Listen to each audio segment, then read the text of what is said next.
This is talking about psychedelics, research, and the human experience of recovery. So just to be clear, this is not about getting high. This is about intentionally healing in a communal space, and we'll get into why that matters in a little bit. So to start out, let's arrive together and begin with tending to this generous companion that is our body. Explore a position, just as you're sitting there, that feels comfortable. You can soften your gaze or close your eyes fully, and just relax and make yourself dignified and uplifted and at ease in this moment. When you have settled into your seat between heaven and earth in this mysterious form that is our earthly body, bring your attention to your breath, as you also bring your attention to your body. Inhale. Exhale. What is the experience of your breath in this body? With each in-breath, inhale spaciousness, and with each out-breath, exhale tension.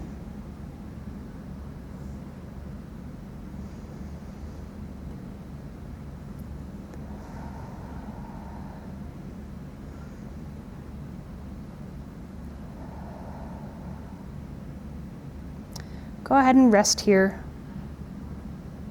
And as you feel ready, welcome a little bit of gentle movement back into your fingers, your toes. Shake your shoulders and welcome yourself into this space.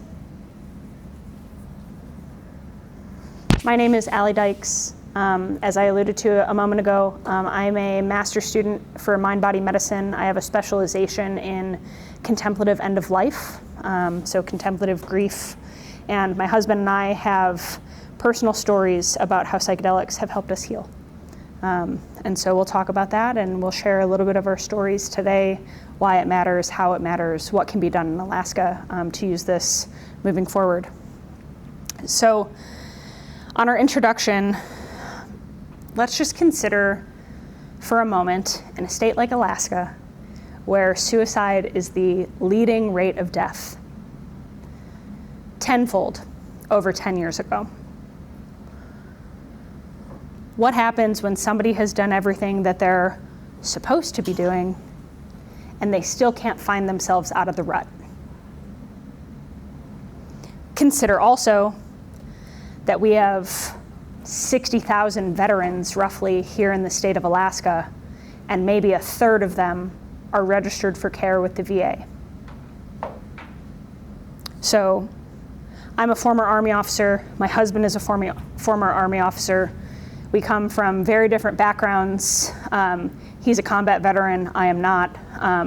But the commonality in service is that we walk away forever changed. And in an environment that tells you to shove everything down, that the mission must continue, very similar to healthcare, what do you do with that? How does our body reconcile that? I spent 16 years in traditional talk therapy on and off, with very little breakthrough. There were a lot of times that I would sit down in somebody's chair for the first time and they would say, "Sounds like you've got it all together. I don't really know what to help you with." I'm like, oh, my logic is not the same as me being okay. And I still had things that I wished that I could set down. And so we became aware of an organization called Heroic Hearts Project. They are targeted at supporting veterans and their families through therapeutic psychedelics, a very intentional process that takes you through preparation, the journey, and integration. And so when you're in your breakdown, how do you get to the breakthrough? Sometimes it's not the things that everyone tells you are supposed to work. And so again, this isn't a talk about getting high, but this is a talk about putting language to healing that we've never had before. So let's talk about the foundation. I mentioned military culture a second ago. Military culture, much like healthcare, again, always place the mission first, never accept defeat, Shove every emotion down as you can. If there's death around you, pretend like it didn't happen, maybe shed a tear and then wipe it, and you have to continue doing whatever you have to do. That's a tough spot to be. It involves compartmentalization, which, as we know in several books from the last couple of decades, men might be a little bit better at that than women are. They have, waffle boxes in their head where they can put all the butter and the syrup, and we have a bowl of spaghetti where everything touches and you think you got to the end of the noodle and it keeps slurping. And hypervigilance is often rewarded in professions like military culture and healthcare. Because you need to be aware of what's coming around the corner, what's next, what disease might happen, when might the enemy strike. And that happens in combat training and garrison environments for the military, which is where our story comes in. So the question, what happens when the very skills that you've been given to keep you alive, to keep you moving forward on your shift, are the same ones that keep you held back? And the almost 60,000 veterans that we have in Alaska, that's about 9% of the total population. For a state that has less than 1 million people, that's a pretty significant portion.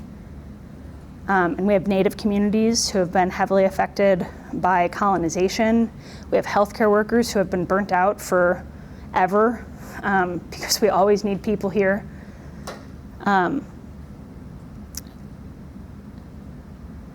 And so thinking about that, in 2023, nationally, almost 7,000 veterans died by suicide. And that's just one portion of the population. We talked about the Alaska veteran population, and now we're going to get into Executive Order 14401, otherwise known as the executive order signed on April 18th of this year. This is the executive order that prioritizes federal research and federal approval, but like fast-tracking psychedelic medicines as a valid option for care. When people like us know that talk therapy for the 80th time isn't going to help us get through the blockade that we have over here, all of a sudden we have some policy in place that might actually help our health insurance cover things that actually help us. So this is for serious mental illnesses. Obviously, there is a focus on veteran populations with the war that we had for almost 25 years. Next to Vietnam, right? The last time that conscription was a thing. This is probably one of the last conflicts where almost every one of us is going to know somebody who has served and who might physically have come back, but psychologically will never be the same. The FDA is involved reviewing the research. We know already that the VA has been on the cusp of acknowledging and representing MDMA and psilocybin treatments within their care network. But this expands patient access. All of a sudden, this means that somebody who's been in counseling to no avail can get care that they need in a way that's accessible to them and their soul. And there is $50 million in federal fund matching that is occurring to be able to encourage state-level initiatives in clinical trials. That's really important because right now, Oregon, Iowa, and Colorado are the only states with any amount of permissive psychedelic laws. Texas made a step towards being able to be more inclusive of alternative mental health care, but they still don't really have anything progressive. It's probably going to be a long road. And if you guys didn't know, here in Alaska, we actually are moving in a direction to have the single most progressive psychedelic policy in the entire nation. We'll talk about that in a little bit.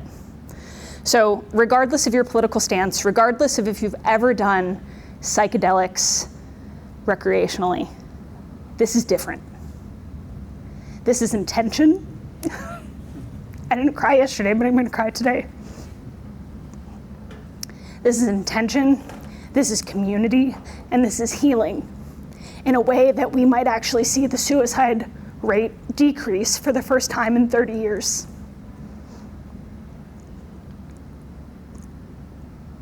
Obviously, I care about this, but why do I care about this? I had no breakthrough for 16 years because my logic outweighed what was happening to me spiritually and emotionally. Organizations like Heroic Hearts Project that send veterans and their families into spaces where they can make breakthroughs for the first time, maybe ever. We don't recruit from gated communities. We recruit from places that people already have no other choice. And then we put them in situations where they become even more sick than they were in the first place. Psilocybin is my medicine. That's what has helped me. My husband's breakthrough was ayahuasca. We've each had such a beautiful opportunity to meet Amazonian maestros in therapeutic spaces to guide our spirits in a direction of healing. And we've gained clarity for it. We've been together almost a decade. And if I tried to tell you that we've always been super solid, I'd be lying to your face. But like, where do you get that breakthrough? We just celebrated 5 years. We went to Mexico. And naturally, you know, when you share that with somebody, especially if they've never been married, they say, oh, what's the secret? A lot of patience, a lot of tears, and maybe a little bit of psychedelics. It's opened up our communication. It's opened up our clarity within ourselves. And it's given us a gateway to be able to show up differently for that little girl on the table.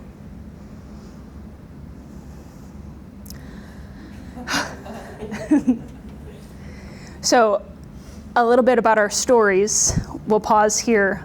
So I went through a sister organization to Heroic Hearts called the Hope Project, focused on women veterans and spouses being able to step into psychedelics in a constructive way. So we had 6 preparation sessions. There were 3 individual and 3 group. And then there was the journey. And then there was 6 integration sessions. Again, 3 individual and 3 group. If you told me last February that I would ever be able to make sense of the logistics of psychedelics that they were trying to tell our sober minds, I would never have believed it in a million years. So the many Amazon tribes share a similar ideal that people get hurt individually, right? We each carry our individual wounds. But true healing comes when you're in community. And so these psychedelic experiences aren't just you being in a room and dealing with whatever's coming up for you. For me, my fear is that it was going to be a silver screen in my head of every bad thing that I've ever lived through. And so part of the preparation sessions is that we had to set intention. We went through a detox process. We had to curb our diets and what we were consuming. No cannabis, no caffeine, no sex. Chris's, I'll tell you in a moment, was more rigorous than that. But for psilocybin, it was a little bit more docile for the detox process. And then you set the intention so that you're going in there with something set out in the universe that you can align to while you're in who knows what kind of mindset. And for me, it didn't end up being a silver screen of every terrible thing that I've ever experienced. It ended up being this beautiful tapestry of color and sensation and movement. They Amazonian culture uses what's called ikaros. It is a Shipibo word for songs. They are not beautiful to our sober minds. They're really kind of tone deaf and seemingly off-key. But when the medicine is coursing through you and when you are experiencing life on a level that you've never understood before, they are the single most beautiful melodies that you could ever hear. And so my experience went on for 8 hours. They said that was actually one of the longest sessions of psilocybin that they've facilitated in a very long time. Most people are in and out in like 4 to 6 hours. But the dosage of psilocybin that all 6 of us took was strong enough that we needed that time. And so they held the space for us. They sang and they played instruments and they prayed and they moved energy. I was fortunate enough to witness some of it. And so whether or not you are watching with your eyes, your spirit knows. It knows what you're going through. It knows that there are things moving. And so you come out of it inexplicably different because you've never been given the language for healing where we started, right? We don't know what this looks like except for try talk therapy. If it doesn't work, we'll prescribe you an SSRI. And if that doesn't work, well, I don't know, you're probably more screwed up than we thought in the first place. Does that sound familiar to anybody? And so on the other side, Chris went through a much more rigorous experience. He went all the way to Peru and did ayahuasca with some wonderful Shipibo maestros. And they also sang and played instruments through 3 nights of ceremony. His soul was on the brink of death. He experienced God in probably one of the more formative ways that I've ever heard him talk about God. He, from a third person point of view, got to witness his decaying body floating away in a river as he understood that what was left behind no longer had decay. And the really interesting story about his is that somehow I was with him. I was in Alaska. He was in the middle of the Amazon rainforest in Peru. No cell service. We hadn't spoken in several days. But they had told us as spouses, getting ready for them to all go through this, if we had the time and if we had the space to center ourselves at the beginning of each ceremony period and just put good things into the universe. She can't see. And I didn't know what to expect. Elsie wasn't yet 3. How do I get a 2-year-old to meditate with me while daddy's gone? I don't know. We made it happen. So we sat down. It was about 4:30 Alaska time because they were 3 hours ahead in Central. And I said, all right, Else, let's meditate. Daddy's starting his thing. We're gonna see if we can just let him know that we love him. I had no expectation for what that was going to entail, even though I had just done my experience 3 weeks earlier.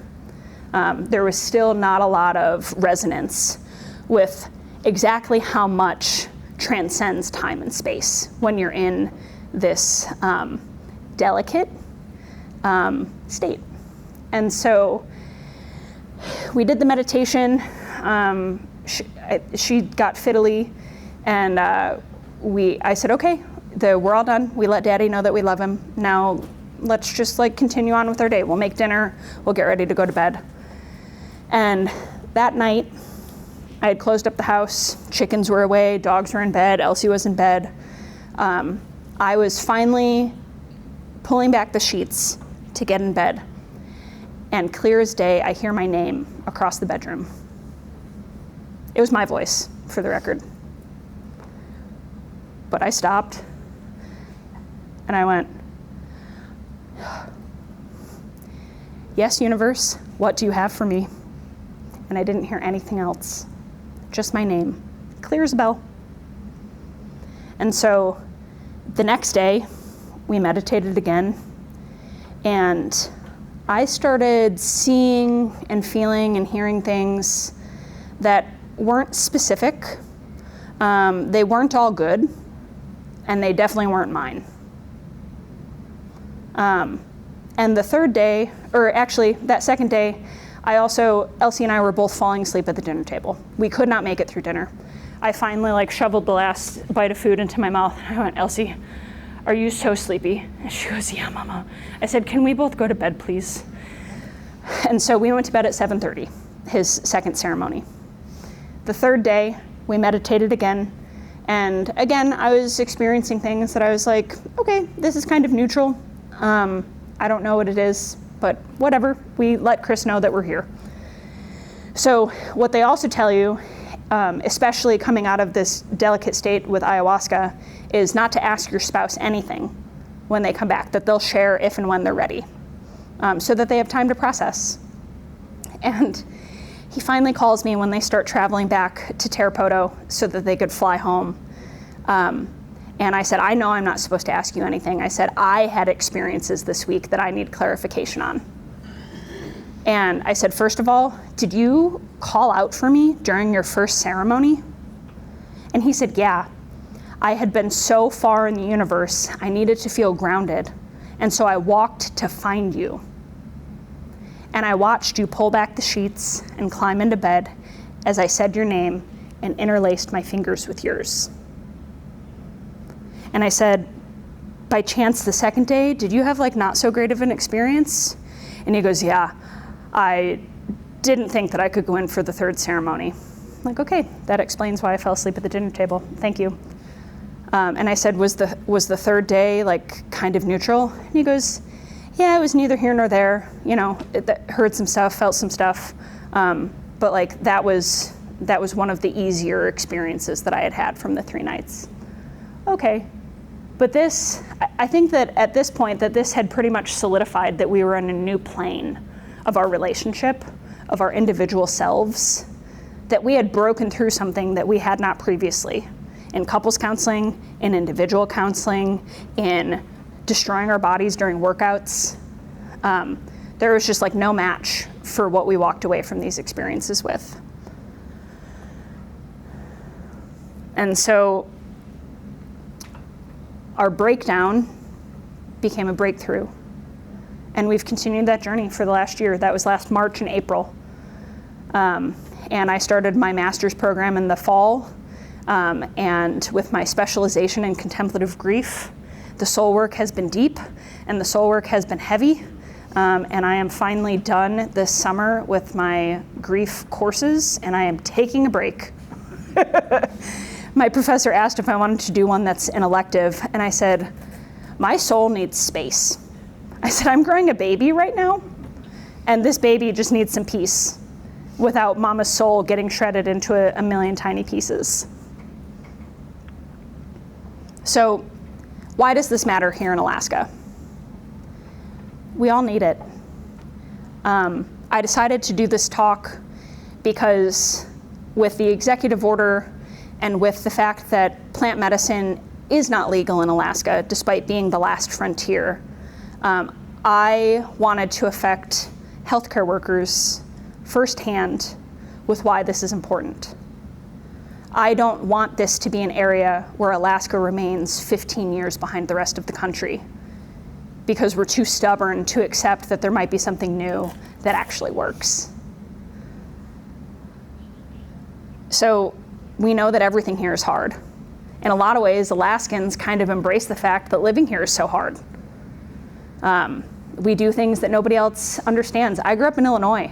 When I go home to visit my family and my parents' friends might catch me for a few minutes, it's immediately, oh, you have chickens and you do canning and all of these things? You must be a real homesteader. No, food is just really expensive in Alaska. Everything here is hard. We have a large veteran population. We have rural isolation, right? Most of our state is not accessible except by plane and by boat. And what happens when engine fails, or when the sea ice is too thick, or spring forgets to arrive like it did this year? That means that people who are already isolated remain isolated, especially in this colonized world that we live in, with how much has been stripped away from some of the populations in the native communities who were at one time probably far more self-sufficient than they are now. Limited mental health access. Chris has had a job in neuroscience pharmaceuticals for the last year, and the amount of providers that he hasn't been able to see, because it turns out that they don't actually live here, has been shocking, and it's made his job actually really hard. And so when people might be brave enough to finally do something about their mental health, but they can't meet with a real person, they have to still hide behind a screen, what does that do for our psyches who are already wounded? Long winters, eternal winter, right? This is like the land of Frozen. I think Arendelle was fashioned after Alaska, probably. But the really important thing is that Alaska already has progressive plant medicine underway. Gina is in the back here. Her organization, Natural Medicine Alaska, is putting on a psychedelic conference August 8th and 9th. If you guys swing by their table downstairs in the main vendor hall, you can get a discount code for tickets. And there are all sorts of different legislation talks, science talks, heart talks, to get more of a dose of what this is and what it could be here in Alaska. I actually didn't know about Natural Medicine Alaska until yesterday, and all of a sudden I put two and two together that Arctic Visions and Natural Medicine Alaska were the same thing. And so that was not a planned plug, but here we are.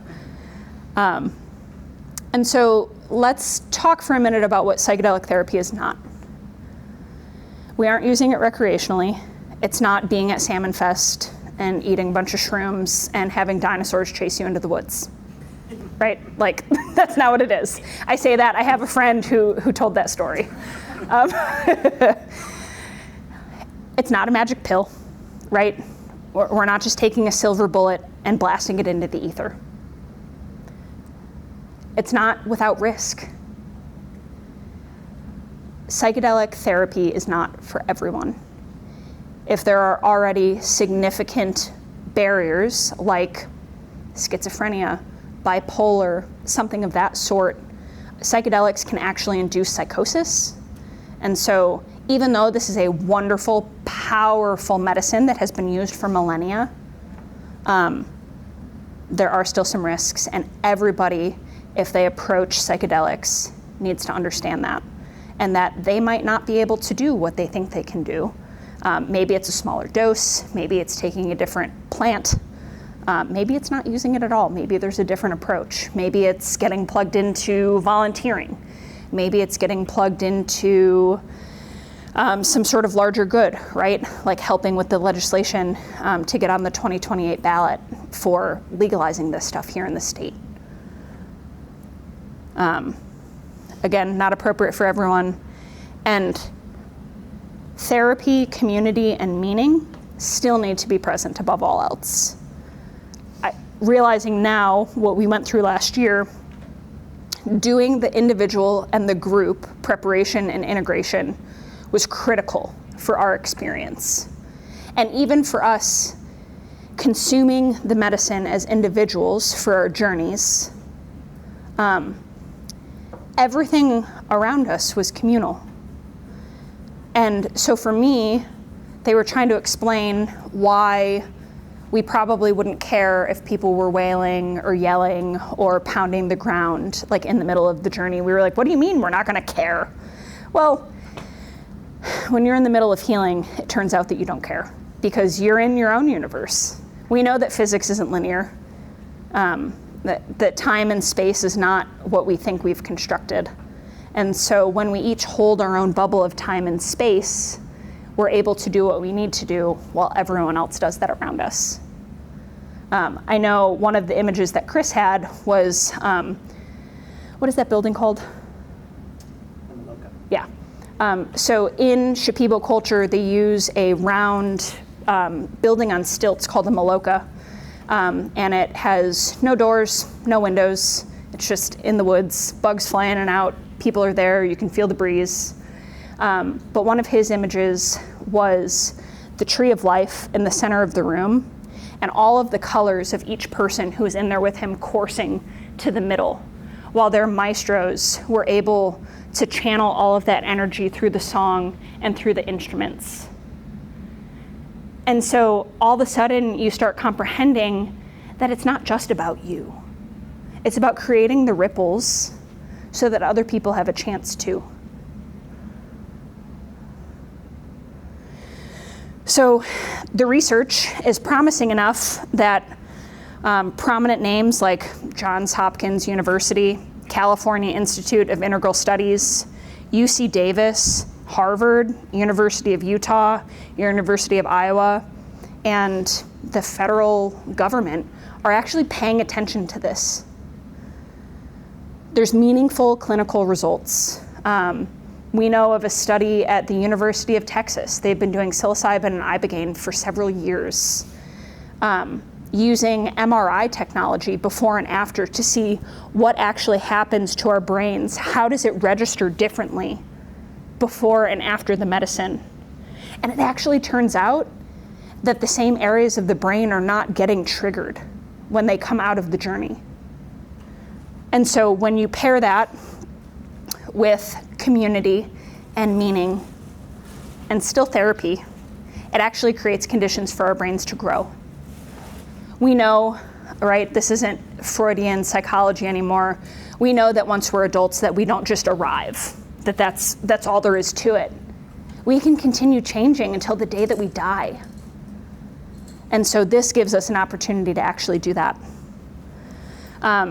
And when we're in relationship with each other, right, that's why we lived in villages for so long.